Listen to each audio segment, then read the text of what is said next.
whether we want to admit it or not, whether it be the Warriors and their dominant run, the Cavs and LeBron whenever he went to the finals for what was that? It was like 6 to 8 years in a row. Whether it was the Lakers in the late 2002, in the late 2000s, or in the early 2000s, the NBA thrives off dominant players and dominant teams.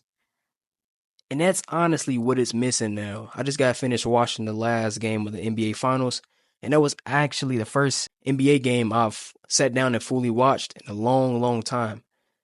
I want to say I hope that Tyrese Halliburton gets healthy because I was really looking forward to watching a very competitive game. The Pacers, they did their due diligence. They kept the lead kind of close throughout most of the game, but obviously the OKC Thunder kind of pulled away at the end of the third, and the game isn't even all the way over yet, but we know Thunder is winning.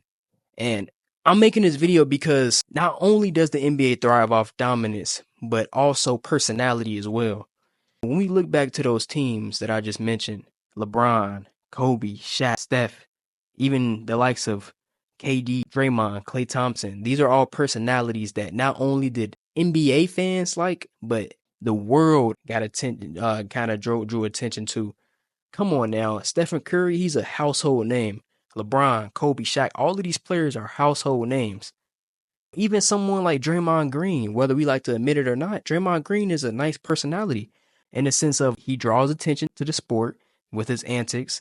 And on top of that, he's a great teammate, someone that you would hate to play against but love to play with type of player. He's going to bring he's going to bring that polarity. Whenever the Warriors and the Cavs were going up against each other, we couldn't wait to see what type of antics Draymond Green would pull on LeBron, and whether it be a hard foul or just a trash talking, things of that nature.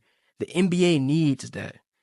And I'm hoping this Thunder team can be that, but I don't really see a personality, someone that could really be the next Stephen Curry, the next LeBron, the next, and I'm not saying playing style and if they're better or not. I mean, just, I don't really see any of these players being household names. My mama knew about Stephen Curry.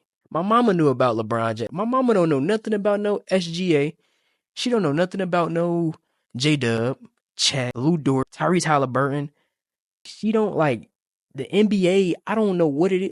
I don't know what is. I don't really know what's going on. It's kind of crazy, and it's like I'm hoping that the OKC can go on a dominant run again next year, and next year just build their personality because the NBA misses it. I'm gonna be honest. I low key miss here and there watching NBA games, watching the NBA finals with my family. I remember back from 2015 to 2019, every year at the end, whenever the finals came around, we'd be watching the NBA finals in my living room. Every single game during the summertime, people would come over, my mama make dinner and everything like that. It would be a nice time. My mama didn't know nothing about nothing, but she knew Stephen Curry, she knew LeBron James, she knew Kevin Durant, she knew these players' name, but she didn't know nothing that was going on, and it was kind of like it's kind of like weird, I guess, in the sense that tradition is no longer a thing for anybody, not even just for my family, but for anybody, because nobody knows these players and things that social media is such a big thing now that I'm surprised because with social media, you would expect these players to be household names, but they're not. And I don't know if it's the aura around. They just don't have that same type of aura, or is it just like we don't have like a dominant player like LeBron and then a team coming out beating that dominant player? I don't know what it is. I'm gonna be honest. I'm hoping SGA can build into that player. I think the closest thing we do have to that is an Anthony Edwards. I think Anthony Edwards is the closest thing to he could become a household name, but I feel like there's too many antics around him. There's too much negativity around him for the NBA to fully get behind him. Or someone like Ja Morant or Zion Williamson. I feel like those three have at least they had the biggest upside to become faces of the league, household names.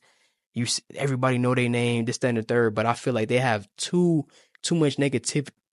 Excuse me. They have too much negativity surrounding their name, whether it be Zion Williams and the Mariah Mills situation, Ja Morant and the gun situation, Anthony Edwards and the baby mama situation, and just the way the world is going. Anthony Edwards is too authentic. He's gonna say things like homo and stuff like that. He's gonna say stuff like it's gonna be like, come on now. I don't see no problem with it. But the lead, the way that they're going, all these sponsorships, they looking at that like, hold on, he dissing or he going against a certain community. We can't have this. We can't have him be the face of the league. Hey, look what he's saying. Look what he's doing. Look at his antics.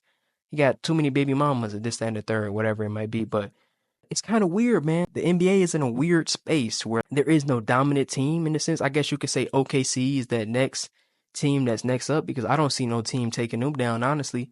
Even with KD and how he just got the Rockets, I feel like it all depends on where D Book lands. But in all honesty, man, I just don't.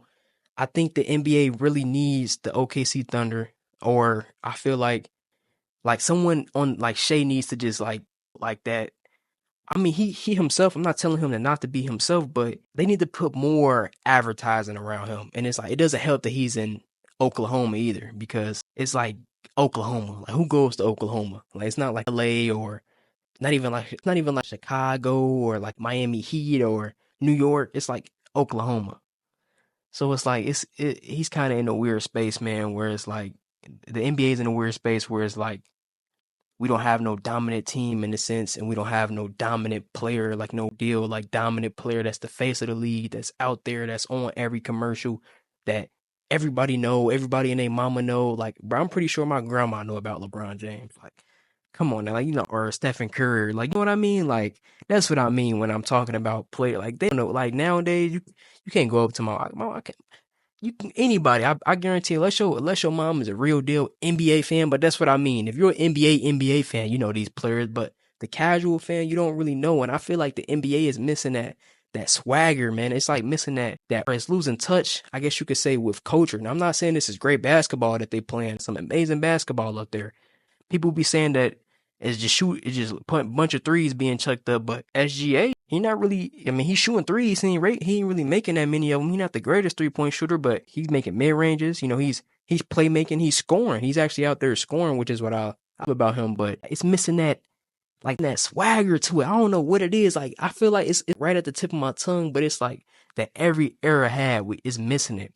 Is missing that, just like that gravity that like everybody in a culture is gravitated towards. Oh, the NBA finals coming on. It's like, you know how the Super Bowl, everybody gonna watch the Super Bowl. Like everybody's gonna sit back and watch it. Everybody used to do the same thing with the finals too, but now it's no longer a thing. And I feel like it's really just the personalities. Like there is no big name players anymore like how it used to be. And like it's man, it's sad, but that's pretty much just the video, man. I hope the NBA can get it together. You know, man. At this point, y'all gotta curate or like create some type of like some gotta Adam Silver, man. We need you to do something though. Go ahead, work the magic. Go ahead, get us, man. Let's just put all this money behind Anthony Edwards, because Anthony Edwards can be that. I honestly feel like Anthony Edwards could be that, but I feel like Anthony Edwards, he needs his Pippen. He needs his. I'm not saying he's Michael Jordan. I'm not saying he's better than Michael Jordan. I'm not saying he has the same skill level, but he needs his Pippen. He needs that second player on that team to be able to really take them over the top. And I don't see OKC being it. I don't see, especially because Shea is kind of like he's kind of chill to himself. You know, he make fashion statements and everything like that, but like he ain't really like out there like an Anthony Edwards or like, you know what I mean? If you know, you know. But that's all I got for y'all boys today, man. Tell me what y'all think. Y'all think, am I tripping? I think I'm tripping. I don't really see too many casual NBA fans or really paying attention to this finals because, or even in general, I feel like once LeBron James and Steph Curry and James Harden, like that's what I'm saying, like players like that, like even parents, my mom knew about James Harden. You know what I mean? Like players that like I don't see it out there anymore. I don't know what it is, man. Maybe I don't know. Y'all let me know what it is. And then to add to the personality part of everything, back then we had characters, actual characters in the NBA, whether it was Babyface Assassin, Stephen Curry, LeBron the King, James Fear the Beard, Kevin Durantula, Blake Griffin. We had even DeAndre Jordan, CP3, and that whole Clippers team. There were actual character teams and things of that nature that is missing nowadays. We don't really have that anymore. And I feel like that's another element that's really taken away from the aura of the NBA. And I honestly feel like Tyrese possibly could have been that player. He kind of got the baby face in the sense. He light skinned, he's marketable, but he just got injured. So it's going to be tough to do that now. And he was hitting all of those game winners, which is what I really think could have prepared him to the top. especially if he would have stayed in the game, this game, and would have won. I think he could have probably been that player, but at the same time, it's in Indiana. That's really a small market team. I don't know if that's really too much marketable. I feel like they could have still did something though. They could have definitely still did something. But again, prayers out to Tyrese Halliburton. I hope he have a fast, speedy, healthy recovery, man. But that's all I got for y'all boys today. Until next time, see y'all boys again, man.